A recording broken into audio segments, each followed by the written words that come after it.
Mobley works on Scotty Barnes. He'll twist, he'll bank, he gets his own rebound, and eventually puts it in as Evan Mobley draws first blood. Here's Jerome, waiting second.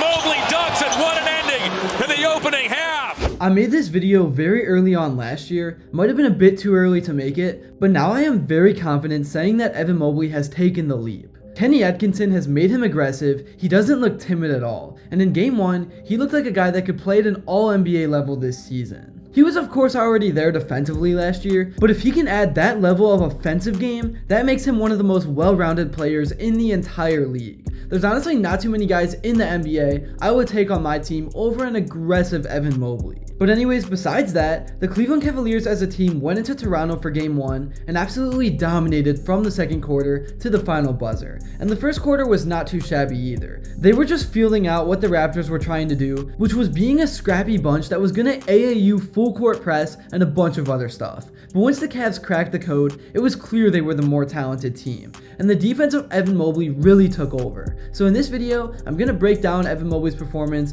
I'm gonna talk about the impact a breakout season from him could have on the Cavs this year, and so much other stuff going on with this team now that the NBA season is finally here. But before I begin, I would really appreciate it if you would drop a like and subscribe. It only takes 5 seconds, plus you can always change your mind. We are on the road to 40,000 subscribers, and with your support, I believe we can get there super fast. Alright, so coming into this season, there really wasn't much noise over the offseason because the Cavs returned pretty much the same exact team as last year. But the big thing Kobe Allman accomplished was getting the core 4 extended for the long haul. People had various opinions on this. Some people feel like the 4 isn't going to be able to win a championship, others love the move. Personally, I'm kind of right in the middle. I wasn't going to be mad if they traded Allen or if Mitchell moved on. I mean, I would have been a little sad about that, but at the same time, with the core 4, I actually do think they can win a championship. A lot would have to go right though, but it is possible. And we really didn't get to fully see what this team was last year in the postseason because the foundation of the defense was hurt in Jared Allen.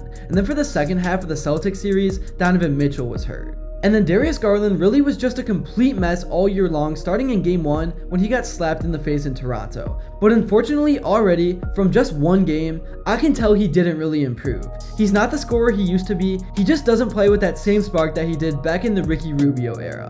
I do know he's been asked to take on a new role with all the guys around him, but still, he turns the ball over a ton, his shooting touch is gone. I actually think he's gonna somehow get moved before the end of the season. I know some of you guys probably won't like that I just said that. I know I have a short leash, but I know when a guy is washed up. And don't start coming at me when he has a 25-point game. He has talent, that's gonna happen. But the same thing happened with Deshaun Watson on the Browns. He would finally have a good game, everyone would go defend him and come at the people that were criticizers, and then he would go back to being trash. And that's Garland now. And I know he's such a likable guy, but at the end of the day, I really don't think he's gonna win a championship in Cleveland. But maybe Kenny Atkinson can find ways to help him find that same spark he had 3 years ago. So I do hope that the take I just made ends up being completely wrong. And you can flame me if it is, but just from the eye test, I did not like what I saw from Garland against Toronto outside of a few solid passes. Anyways, moving on, now I want to talk about the Cavs bench, which played really good. I mean, Ty Jerome? That was nuts. I for real did not realize that he was like that. Now, obviously I know majority of the time you're not going to get that kind of performance, but he really looked confident and like he belonged out there. He didn't make any rush decisions, he played at his own pace, and really got the other guys on the court involved. And then Karis LeVert, he had his once-a-month Kobe performance, going 8 for 9 with 19 points. You literally can tell from shot number 1 if Karis is going to have an on or off day. And it was just one of those days where he was not going to miss. And when he is playing like that off the bench, I hate to say it. I really do, but the Cavs are championship contenders. But that's the issue. He only has those games once or twice a month. Anyways, I think for the future, I really do like Dean Wade as the starting forward because of the size and rebounding. And honestly, he's a more consistent shooter than Max Strus. So I actually don't think Max getting hurt was that horrible of a thing for this team, because I think Kenny Atkinson is going to realize that Wade is the starter. Alright, now moving on to some game film from last night. I can't really just show the full plays due to copyright, but I'll do the best I can. So this right here was literally the first play of the game, fresh off the tip. And when Mobley did this, I was like, holy cow. That's unreal. And I really like how Kenny Atkinson has him starting with the ball up top where he can actually use his skill, unlike when he was receiving the ball down low with a big man already on him. So Garland drives down, swings him the rock in a triple threat position. Not really sure why Scottie Barnes was guarding him like this, but it's actually crazy how in a split second he was able to get from this position to this. Like actually, I don't think we realize what we are watching. Is it Wemby? No, but it's very similar. And he had so much leverage that he even missed and had the easy putback. He really made Scottie look like a fool this entire game, making the NBA look ridiculous for giving him Rookie of the Year. Once again here, I actually love Evan Mobley starting up top with the ball and being the focal point of the offense. Obviously, at some point, Donovan Mitchell is going to get a touch, and then he swings it over to LeVert. And by the time the defense is able to adjust, LeVert is already in the paint. His quickness truly is underrated. Something nobody talks about is how good Karras is at getting to his spots. So he was easily able to set up Mobley in the corner for the three. And this team is dangerous when Evan has a confident stroke. Moving on to one final play right here, look who has the ball running up. Yup.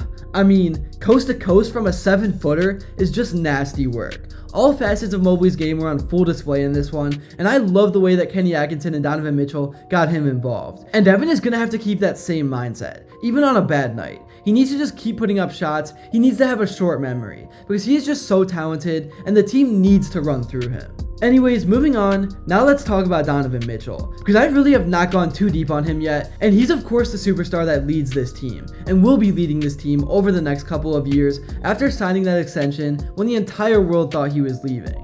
I personally did not look into what the media was saying at all, because the media hates on Cleveland 24/7, 365 days a year. You cannot take them seriously, but Donovan inked the extension, and I really hope we get to see him along with the rest of the core healthy for the rest of the playoffs, because we would really know a lot about this team after seeing that.